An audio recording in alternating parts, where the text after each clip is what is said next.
తెలంగాణ రాష్ట్రంలో గ్రామ పంచాయతీ ఎన్నికల మీద స్పష్టత లేకుండా రిజర్వేషన్ల మీద జరుగుతున్న విద్యం ఈరోజు పేపర్లో చూసుకుంటే వారంలో రావచ్చు, నెలల్లో రావచ్చు అని ప్రజల్లో ఈరోజు ఒక సందేహం అన్నది ఏర్పడ్డది. అది రిజర్వేషన్ల ప్రతిపాదన ఈరోజు గ్రామ పంచాయతీ ఎన్నికలు జరుగుతాయా లేదా గతంలో ఉన్న రిజర్వేషన్ల ప్రకారము ఎన్నికలు జరుగుతాయా అన్నది ఈరోజు ప్రజలలో చాలా సందేహం మిగిలింది.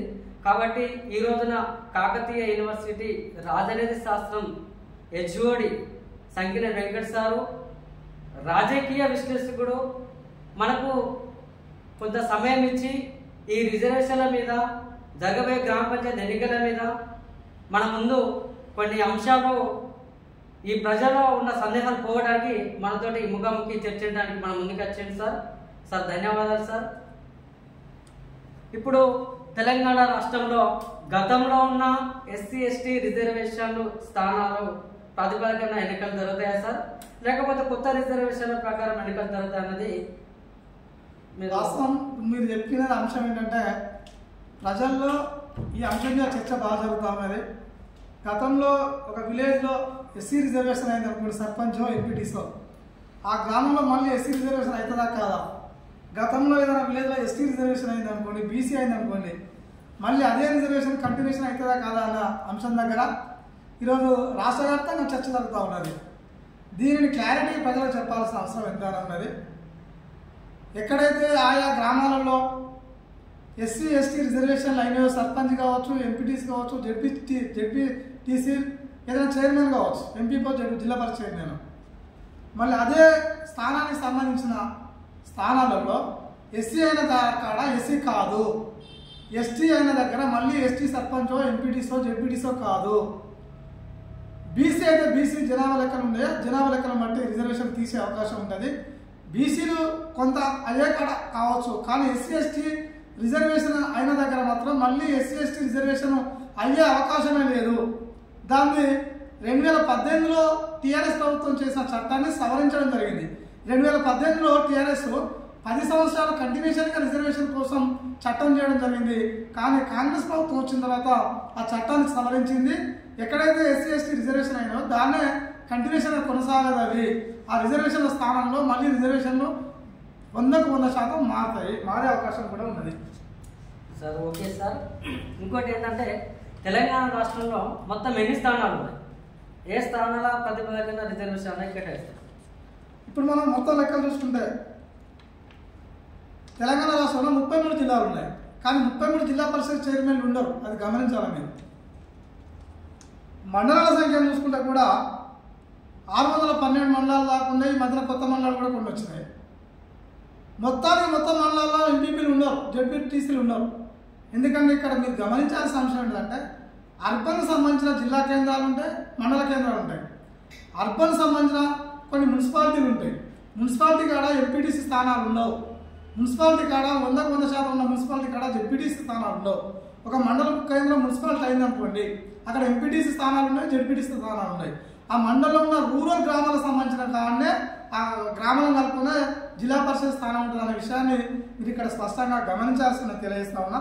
మొత్తము గ్రామ పంచాయతీలకు ఎన్నికలు జరిగే గ్రామ పంచాయతీలు ఏజెన్సీ ప్రాంతాలు కాకుండా మొత్తం 12,760 గ్రామ పంచాయతీలకు ఎన్నికలు జరుగుతాయి ఇప్పుడు. అదే క్రమంలో ఆయా గ్రామాలలో మొత్తం వార్డు సంఖ్యలు చూసుకుంటే మనం 1,12,534 వార్డు సభ్యులు ఉన్నారు. మళ్ళీ ఎంపీటీసీ స్థానాలు చూసుకుంటే 5,763 ఎంపీటీసీ స్థానాలు ఉన్నాయి. జెడ్పీటీసీ స్థానాలు చూసుకుంటే మండల సంఖ్య జెడ్పీటీసీ స్థానాల సంఖ్య సమానం ఉండదనే విషయాన్ని గమనించాలి. అర్బన్ మండలాలకు జెడ్పీటీసీలు ఉండవు. ఈ లెక్కలు చూసుకుంటే 565 జెడ్పీటీసీ స్థానాలు ఉంటాయి. ఎంపీపీ మండల పరిషత్ చైర్మన్ కూడా 565 స్థానాలకే ఎంపీపీ సభ్యులు ఉండడం జరుగుతుంది. ఈ మొత్తం జిల్లా పరిషత్ చైర్మన్ చూసుకుంటే 33 జిల్లాలు ఉంటాయి, కానీ 31 జిల్లా పరిషత్ చైర్మన్లే ఉంటాయి. 31 జిల్లా పరిషత్ చైర్మన్లకు ఆ ఎన్నికలు జరుగుతాయి. వీటికి పరోక్షంగా ఎంపీపీకి జెడ్పీసీ చైర్మన్లకు పరోక్షంగా ఎన్నికలు జరుగుతాయి. సర్పంచ్, ఎంపీడీసీ, వార్డు మెంబర్లకు ప్రత్యక్షంగా ఎన్నికలు జరుగుతాయన్న విషయాన్ని ఇక్కడ మీరు గమనించాలి.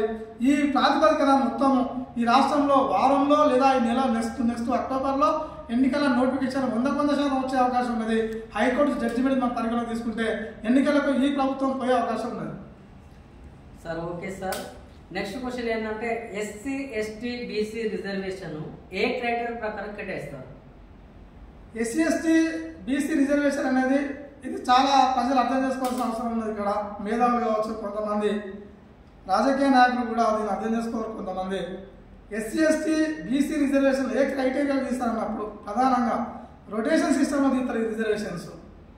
ఆయా ఇప్పుడు జిల్లా పరిషత్ చైర్మన్లు రిజర్వేషన్ తీసినప్పుడు రాష్ట్రంలో పంచాయతీరాజ్ కమిషన్ ఏదైతే ఉన్నదో రాష్ట్ర వ్యాప్తంగా ఒక యూనిట్గా తీసుకొని జిల్లా పరిషత్ చైర్మన్లను ఎస్టీ రిజర్వేషన్ తీస్తారు. ఆయా ఎస్టీ జనాభా సంఖ్యను బట్టి ఎస్టీ రిజర్వేషన్ తీస్తారు, ఆయా జనాభా సంఖ్యను బట్టి. బీసీ రిజర్వేషన్ వచ్చేసరికి 42% అనుకుంటా ఉన్నాం. 2024లో జనగణన జరిగింది. ఆ జనగణన క్రైటీరియా తీసుకుంటే 42% రిజర్వేషన్ బీసీకి ఇవ్వాలని చర్చ జరుగుతూ ఉన్నది. అది ప్రభుత్వం రేపో మాపో చట్టం తీస్తుంది. ఆ చట్టం హైకోర్టులో నిలవకపోవచ్చు. ఒకవేళ హైకోర్టులో నిలుస్తేనేమో 42% బీసీలకు రిజర్వేషన్ వస్తుంది. హైకోర్టులో నిలవకుంటే బీసీలకు 50% ఆ సీలింగ్ దాటదు కాబట్టి ఆ లోపే ఇవ్వాల్సిన అవసరం ఉంటుంది. 22-23% ఎక్కువ వచ్చే అవకాశం కూడా లేవు. నెక్స్ట్ మనము జిల్లా పరిషత్ చైర్మన్ రాష్ట్రాన్ని యూనిట్గా తీసుకొని ఆ జిల్లా పరిషత్ చైర్మన్ రొటేషన్ సిస్టంలో తీయడం జరుగుతుంది. జిల్లా పరిషత్ జడ్పీటీసీ కాడికి వచ్చేసరికి, ఎంపీపీ కాడికి వచ్చేసరికి ఆయా జిల్లాలను యూనిట్గా తీసుకొని ఆ జనాభా ప్రాతిపదికన జడ్పీటీసీని ఎంపీపీని ఆ రిజర్వేషన్ కేటాయించడం జరుగుతుంది. సర్పంచ్ ఎంపీటీసీ వచ్చేసరికి రెవెన్యూ డివిజన్స్ ఏవైతున్నాయో ఆర్డీఓ పరిధిలో sarpanch reservation plus MPTC reservation RDO పరిధిలో డిక్లేర్ చేసే అవకాశం ఉన్నది.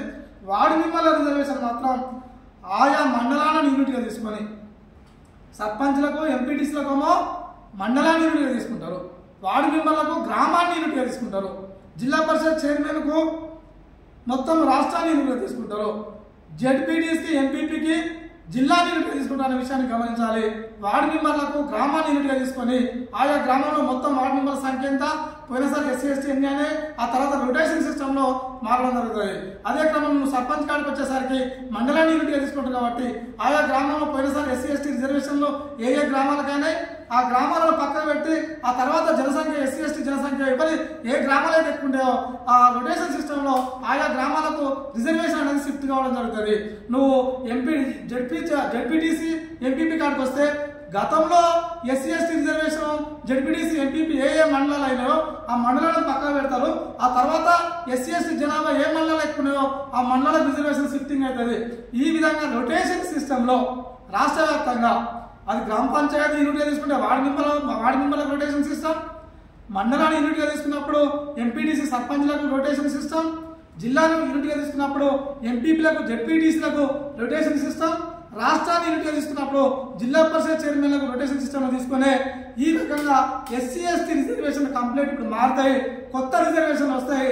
మొన్న ఎస్సీ ఎస్టీ రిజర్వేషన్లు ఏ స్థానాలకైతే రిజర్వేషన్ అయినాయో ఆ స్థానాల తర్వాత ఎస్సీ ఎస్టీ జనాభా మళ్ళీ ఏ స్థానాలకు ఉంటుందో ఆ స్థానానికి రిజర్వేషన్ అనేది షిఫ్టింగ్ అవుతున్న విషయాన్ని ఇక్కడ ప్రజాస్వామికవాదులు రాజకీయ నాయకులు గమనించాల్సిందని తెలియజేస్తా ఉన్నా. సార్ నాకు క్వశ్చన్ సార్, నా ఒక అభిప్రాయం చెప్తున్నా. హుజరాబాద్ నియోజకవర్గం కమలాపూర్ మండలం ఎగ్జాంపుల్గా మాదే వంగపల్లి గ్రామం తీసుకున్నాం. జనాభా ప్రతిపాదకంగా ఎస్సీ రిజర్వేషన్ ఎక్కువ ఉంది కాబట్టి, పాపులేషన్ ఎక్కువ ఉంది కాబట్టి ఎస్సీ రిజర్వేషన్ ఎస్సీ సర్పంచ్ ఉన్నారు. నెక్స్ట్ కొంతమంది అక్కడ ఉన్న రాజకీయ నాయకులు కావచ్చు, అక్కడ ఉన్న బీసీ నాయకులు కావచ్చు, వాళ్ళు ఏమంటారంటే బీసీ రిజర్వేషన్ వస్తుందని చెప్పేసి అంటారు. దీని మీద ప్రజల్లో మా ఒక్క గ్రామమే కాకుండా వివిధ గ్రామాలలో కూడా అలానే ఉంది. ప్రజల్లో కూడా అదే సందేహం ఉంది. రిజర్వేషన్లు మారుతున్నాయి కదా, దాని ప్రకారంగా వస్తుందా లేకపోతే గతంలో ఉన్న రిజర్వేషన్ ప్రకారం వస్తున్నది, ఇది కొంచెం ప్రజల్లో సందేహం మిగిలి సార్. మీ ద్వారా కొంచెం వాళ్ళకు సందేహాన్ని మనం కోరుతుంది. ముందు క్వశ్చన్ దానికి ఇది సరిపోయే ఆన్సర్ ఉన్నది. పోయినసారి ఏవైతే ఏ గ్రామాలు అయితే ఎస్సీ ఎస్టీ రిజర్వేషన్ అయినాయో మళ్ళీ ఆయా గ్రామంలో ఎస్సీ ఎస్టీ రిజర్వేషన్ కాదు. మీ ఎగ్జాంపుల్ మీ గ్రామంలో పోయినసారి ఎస్సీ సర్పంచ్ రిజర్వేషన్ అయింది. ఆ మండలాన్ని యూనిట్గా తీసుకొని జనాభా సపోజ్ మీ మండలంలో 20% ఎస్సీలు ఉన్నారనుకోండి, 10 గ్రామాలే ఉన్నాయనుకోండి. ఎగ్జాంపుల్ మీ మండలంలో 10 గ్రామాలు ఉంటే 2 ఎస్సీ అవుతాయి. ఆ 2 ఎస్సీ టాప్లో ఎస్సీ జనాభా ఎవరైతే ఉన్నారో ఆ ఎస్సీ జనాభా ఉన్న 2 గ్రామాల్లో మీకు గ్రామం వచ్చింది కాబట్టి అక్కడ ఎస్సీ రిజర్వేషన్ అవుతుంది. ఇప్పుడు గతంలో ఎస్సీ రిజర్వేషన్ అయిన గ్రామాలను పక్కా పెట్టి ఆ తర్వాత ఎస్సీ జనాభా ఏ గ్రామాలు ఉన్నదో ఆ గ్రామంలో మళ్ళీ అదే జనాభా ఆ సిస్టమ్ ప్రకారం రిజర్వేషన్ ప్రకారమే కొత్త గ్రామాలకు కేటాయిస్తున్న విషయాన్ని మీరు స్పష్టంగా గమనించాలి. ఎక్కడైతే ఎస్సీ ఎస్టీ రిజర్వేషన్లు అయినాయో మళ్ళీ అదే ప్రాంతంలో ఎస్సీ ఎస్టీ రిజర్వేషన్ కాదు. జనాభా లెక్కలు ఎప్పటికి తీసుకున్నామంటే మనం 2011 జనాభా లెక్కలు తీసుకోవడం జరుగుతూ ఉన్నది. ఎందుకంటే ప్రతి 10 సంవత్సరాలకు ఒకసారి జనాభా లెక్కలు కావాలి. మళ్ళీ 2021 సంవత్సరం జనాభా లెక్కలు కావాలి. 2021 సంవత్సరం జనాభా లెక్కలు కాలే. ఎందుకు కాలేదంటే కరోనా రావడం వల్ల కరోనా తోటి ప్రజలను కలుసుకునే అవకాశం లేదు కాబట్టి 2021లో కావాల్సిన జనాభా లెక్కలు కాలే కాబట్టి 2011లో ఉన్న జనాభా లెక్కలను మన క్రైటీరియా తీసుకోవడం జరిగింది. 2011లో 20% జనాభా ఎస్సీ వాళ్ళు ఉంటే ఎస్టీ వాళ్ళు 7.5% అంటే దాదాపు 7% ఎస్టీ వాళ్ళు ఉన్నారు. ఆ జనాభా క్రైటీరియానే రాష్ట్ర వ్యాప్తంగా రిజర్వేషన్ డిక్లేర్ చేయడం జరుగుతుంది. కానీ మండలాన్ని యూనిట్గా తీసుకున్నప్పుడు మండలంలో జనాభాను తీసుకుంటారు, జిల్లాను యూనిట్గా తీసుకున్నప్పుడు జిల్లా జనసంఖ్య తీసుకుంటారు. ఆ రకంగా ఆయా రిజర్వేషన్లు ఎక్కడైతే ఆయా రిజర్వేషన్ కదా మళ్ళీ అయ్యే అవకాశం ఉన్న కొంత శాతం లేదు. అక్కడ కొత్త రిజర్వ్ ఇప్పుడు బీసీ కాడికి వస్తే బీసీ అవుతుందా కాదన్న కాడ ఇక్కడ గతంలో టీఆర్ఎస్ ప్రభుత్వం 34% రిజర్వేషన్ బీసీలకు ఇవ్వాలని ఒక 349 జీవో తీసుకురావడం జరిగింది 2018లో. తీసుకొస్తే అక్కడ అగ్రకులాల వాళ్ళు మహబూబ్నగర్ జిల్లాకు చెందిన అగ్రకులాల వాళ్ళకి 34% రిజర్వేషన్ బీసీ వాళ్ళకి కల్పిస్తే 50% సీలింగ్ దాటుతా ఉంది కాబట్టి ఇది చెల్లెలు రాజ్యాంగ విరుద్ధమని కోర్టుకు పోవడం వల్ల 34% రిజర్వేషన్ బీసీలకు ఇచ్చిన జీవోను కొట్టివేయడం జరిగింది. అప్పుడు టీఆర్ఎస్ ప్రభుత్వం 2018 చట్టం ఏం తీసుకొచ్చిందంటే 34% తీసుకొచ్చిన చట్టం ఏదైతే హైకోర్టులో వీగిపోయిందో తక్షణమే 23% మాత్రమే బీసీలకు, 23 కూడా కాదు 22.75% మాత్రమే బీసీలకు రిజర్వేషన్ స్థానిక సంస్థల్లో ఇవ్వడం జరిగింది. ఇప్పుడు కూడా ఈ ప్రభుత్వం 42% రేపో మాపో చట్టం తీసుకొచ్చే అవకాశం ఉన్నది. ఆ చట్టం తీసుకొస్తే ఎవరు కోర్టు పోకుంటే 42% రిజర్వేషన్ అమలవుతుంది. ఎవరైనా అగ్రకులాల వాళ్ళు లేదా కాంగ్రెస్ పార్టీకి పడని వాళ్ళు ఇంకెవరైనా కోర్టుకు పోతే తక్షణమే ఆ జీవో ఆగిపోయే అవకాశం ఉన్నది. పోయినసారి ఏ విధంగా అయితే టీఆర్ఎస్ లో జీవోను కొట్టివేసారో ఇప్పుడు కూడా జీవోను కొట్టివేస్తారు. మళ్ళీ గదే 22% రిజర్వేషన్ 23% రిజర్వేషన్ వచ్చే అవకాశం ఉన్నది. దాని క్రైటీరియా మళ్ళా ఎస్సీ ఎస్టీ రిజర్వేషన్ కేటాయించిన తర్వాత మిగిలిన గ్రామాలకు బీసీ జనాభా ఏ గ్రామాలు ఎక్కువ ఉండదో పోయినసారి బీసీ రిజర్వేషన్ అయిన గ్రామాలను తీసి పక్కన పెడతారు. ఆ తర్వాత బీసీ జనాభా ఎక్కడ ఉన్నారో వాళ్ళకి రిజర్వేషన్ అయ్యే అవకాశం ఉన్నది. ఇక్కడ ముఖ్యంగా గుర్తుంచుకోవాల్సిన అంశం ఏంటంటే ఫస్ట్ జనాభా ప్రాతిపదికన ఎస్టీ రిజర్వేషన్ తీస్తారు, జనాభా ప్రాతిపదికన ఎస్సీ రిజర్వేషన్ తీస్తారు. ఎస్సీ ఎస్టీ రిజర్వేషన్ అయిపోయిన తర్వాతనే బీసీ రిజర్వేషన్ పోతారు. అంటే ఎస్సీ ఎస్టీలకు 20+7 27% రిజర్వేషన్ పోయిన తర్వాత మిగిలేదంతా బీసీలకు ఓన్లీ 23% రిజర్వేషన్ మాత్రమే బీసీలకు మిగులుతుంది. ఆ 23 వీళ్ళు 42% చట్టం తెచ్చినా కూడా హైకోర్టుకి ఎవరైనా పోతే కొట్టివేస్తారు కాబట్టి మళ్ళీ 23% రిజర్వేషన్ అమలయ్యే అవకాశం మనకు స్పష్టంగా కనబడతా ఉన్నది. సార్ ఓకే సార్, ఈ రిజర్వేషన్ అన్నది ఏ చట్టం ప్రకారం రిజర్వేషన్ కేటాయిస్తారు? ఏ రిజర్వేషన్ చట్టం ప్రకారం నిర్ణయిస్తారు? ఈ చట్టం 2018లో తీసుకురావడం జరిగింది. అంతకుముందు గతంలో 2000 ఎప్పుడు ఇది ఉన్నాయి 1994 నుండే ఈ రిజర్వేషన్ అనేది రాష్ట్రంలో అమలవుతా ఉన్నాయి. జనాభా ప్రాతిపదికన ఎస్సీ ఎస్టీలకు జనాభా ప్రాతిపదికన రిజర్వేషన్ అమలవుతా ఉన్నాయి. బీసీల విషయానికి వస్తే జనాభా ప్రాతిపదికన ఇవ్వాలని ఉన్నా కూడా ఆడ కోర్టులు భారత రాజ్యాంగ నిబంధనలు ఒప్పుకోవడం లేదు కాబట్టి వాళ్ళకు రిజర్వేషన్ వచ్చే అవకాశం లేదు. తెలంగాణ రాష్ట్రం ఏర్పడిన తర్వాత 2018లో కేసీఆర్ ప్రభుత్వం ఉన్నప్పుడు చట్టం తీసుకురావడం జరిగింది. ఆ చట్టం ప్రకారమే ఎస్సీలకు 20.56 రిజర్వేషన్, ఎస్టీలకు 6.75 రిజర్వేషన్ ఇప్పుడు అమలవుతా ఉన్నది. బీసీలకు 34% రిజర్వేషన్ చేస్తే కానీ అమలు కాలేదు, అది 23% అయింది. 2018 చట్టంలో దాన్ని సవరించి ముందుకు పోవడం జరుగుతూ ఉన్నది. సరే రేపు ఈ కాంగ్రెస్ ప్రభుత్వం చట్టం తెచ్చినా కూడా అది నిలుస్తుందా నిలవాలన్నది మన కోర్టులు తర్వాత చెప్పే అవకాశం ఉన్నది. సార్ తెలంగాణ రాష్ట్రంలో జరుగుతున్న రాజకీయ పరిణామంలో ఈరోజు గ్రామ పంచాయతీ ఎన్నికలు అన్నది జరుగుతాయా జరగాల సంగతి మీద మనం ఇప్పటి వరకు వివరించింది. రేపు బీసీ రిజర్వేషన్ అయితే ఒకవేళ కాకపోతే రిజర్వేషన్ ప్రకారమే ఎలక్షన్ నిర్వహిస్తారా, లేదా గతంలో ఉన్న రిజర్వేషన్ ప్రకారమే బీసీ రిజర్వ్ ప్రకారమే ఎన్నికలు నిర్వహిస్తున్నది? ఇప్పుడు క్లారిటీగా ఆల్రెడీ ప్రభుత్వం కూడా నిర్ణయం తీసుకోవడం జరిగింది. గతంలో ఏదైతే రిజర్వేషన్ ఉండేదో అదే కంటిన్యూషన్గా 2011 జనాభా లెక్కల ప్రకారం ఎస్సీ ఎస్టీలకు బీసీలకు 2024లో జనగణన చేయడం జరిగింది. తెలంగాణ కాంగ్రెస్ ప్రభుత్వం వచ్చిన తర్వాత బీసీ జనగణన చేశారు కాబట్టి బీసీ జనాభా 42% ఉన్న కాబట్టి 42% రిజర్వేషన్ ఇవ్వాలని వాళ్ళు డిసైడ్ చేశారు. కానీ అది రేపు కోర్టులు నిలుస్తా నిలవాలనేది మనకు రేపు తెలుస్తుంది. తెలిసిన తర్వాతనే అది ముందుకెళ్లే అవకాశం ఉన్నది. ఎన్నికలు మాత్రం 100% జరుగుతాయి. 10 రోజులకా, వారంలకా, నెలకా ఎప్పటికైనా ఎన్నికలు జరగాల్సిందే. ఇప్పటికే సెంటర్లో నిధులు మొత్తం ఆగిపోవడం జరిగింది, అభివృద్ధి కుంటుపడ్డది, కార్యదర్శుల మీద ఒత్తిడి పడతా ఉన్నది, చాలా ఇబ్బందులకు గురవుతారు, గ్రామాల సమస్యలు పేరుకుపోయినాయి. ఎన్నికలను 100% జరుగుతాయి. కానీ బీసీలకు వచ్చిన సమస్య తోటే కొంత జాప్యం అయింది. ఇంకా జాప్యం అయ్యే అవకాశం కూడా మనకు కనబడతా ఉన్నది. సరే, ఏది ఏమైనా ఎన్నికలు మాత్రం ఈ వారం లేదా నెలలో నెక్స్ట్ మంత్ అక్టోబర్ దసరా తర్వాత నోటిఫికేషన్ మాత్రం 100% వచ్చే అవకాశం ఉన్నది. థ్యాంక్ యూ సార్, ధన్యవాదాలు.